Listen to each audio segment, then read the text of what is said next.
ये दोगली बात कर रहे हैं। श्री अरविंद केजरीवाल जी को रोहिंग्या और बांग्लादेशी घुसपैठी ये पसंद है क्योंकि उनके प्रिय वोटर हैं। बीजेपी के वोटर नहीं है वो रोहिंग्या और बांग्लादेशियों के बल पर चुनाव मैदान में अपनी जीत का सपना देखते थे। वो पूरा नहीं होने वाला है क्योंकि सारे लोग जाग गए हैं जो बिहार और उत्तर प्रदेश में दसियों वर्षों से दिल्ली की सेवा कर रहे हैं। उनको ये पूर्वांचली कह के अपमानित करते थे कि ये दिल्ली में को जो है ये बिहारियों ने और उत्तर प्रदेश के लोगों ने खराब कर दिया। दिल्ली भारत की आत्मा है और इस आत्मा में पूरा देश बसता है। आप क्षेत्र विशेष को आप समय समय पर गाली देते रहे, उनको बाहरी बताते रहे।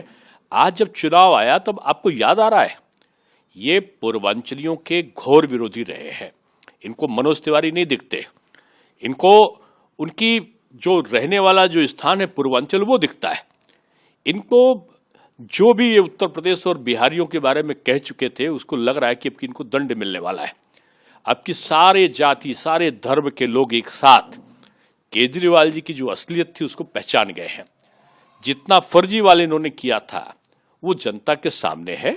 इन्होंने तो कहा था कि जब हम वहां से निकलेंगे जेल से तो जनता मोहर लगा देगी मेरे ऊपर। जनता ने मोहर लगा दी कि 7 की 7 सीटों बीजेपी को जिता दिया।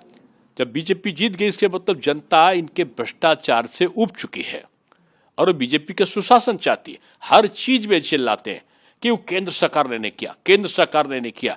जो वादा आप करो और वो काम करे केंद्र सरकार।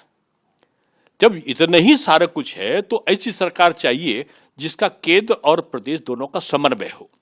जब हर मर्ज की दवा केंद्र है तो केजरीवाल जी डबल इंजन की सरकार बनने से कोई आपको रोक नहीं सकता। जनता तैयार बैठी है। लेकिन सर ये तो कह रहे हैं कि कच्ची कॉलोनियों को पक्के किए, हम लगातार पूर्वांचलियों के लिए ये सब जानते हैं। ये झूठ बोलने का विश्व रिकॉर्ड कायम कर रहे हैं। ये झूठ बोलने का एक नया अध्याय राजनीति में शुरू कर रहे हैं। मैं समझता हूं कि जितना ये झूठ बोलते जाएंगे जनता इनसे विमुख होती जाएगी। सब जानते हैं कि पूर्वांचल के लोगों का सम्मान किसके प्रति है। पूर्वांचल के लोगों के साथ साथ दिल्ली के लोगों का सम्मान किसके प्रति है। ये रोहिंग्या और बांग्लादेशियों को कौन नहीं चाहता है। ये भारत के में आगे घुसपैठ करते हैं। इसमें हिंदू और मुसलमान की बात नहीं है। स्वयं मुसलमान बंधुओं ने उपराज्यपाल महोदय को प्रत्यावेदन दिया था कि यहां पर रोहिंग्या और बांग्लादेशी बस गए, इनको हटवाइए। ये आम आदमी पार्टी के लोग उनमें उनका नाम मतदाता सूची पर चढ़ा रहे हैं। ये मुस्लिम समाज के संगठनों ने दिल्ली के उपराज्यपाल महोदय को प्रत्यावेदन दिया था। उस पर उनकी जांच शुरू हुई है। ये क्या बोलते हैं केजरीवाल जी स्वयं नहीं जानते। हार का अंदेशा उनको मानसिक रूप में विक्षिप्त किए हुआ है। ये तो कह रहे हैं आप लोग गाली गलौज वाली पार्टी है और जिस तरीके से अमित शाह जी ने पूरे दिल्ली को क्राइम कैपिटल बना दिया है। अब ये जो बच्चों की झूठी कसम खा ले।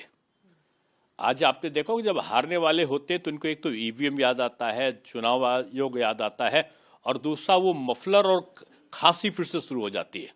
आजकल ये खांसने लगे हैं, इसके मतलब इनकी हार निश्चित है। निश्चित हार की उसमें निराशा आज इनका साथ इनके दल के लोग इनका छोड़ चुके हैं, इसलिए इस निराशा से ग्रस्त हैं और जो अनर्गल आरोप लगा रहे हैं वो इनकी पराजय को निकटता को दिखाती है।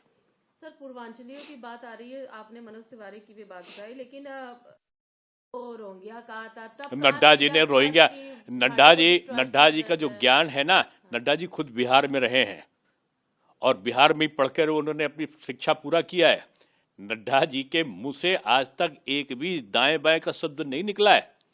संस्कारिक भाषा का प्रयोग करते हैं और उन्होंने रोहिंग्या के साथ साथ बांग्लादेशियों पर उन्होंने प्रहार किया था कि ये हमारे यहाँ की जो भारतीय संस्कृति और व्यवस्था है उसको नष्ट कर रहे हैं। जो खुद बिहार में रहकर पूरी जीवन काटा हो वो बिहार को और उत्तर प्रदेश को वो रोहिंग्या कहेंगे।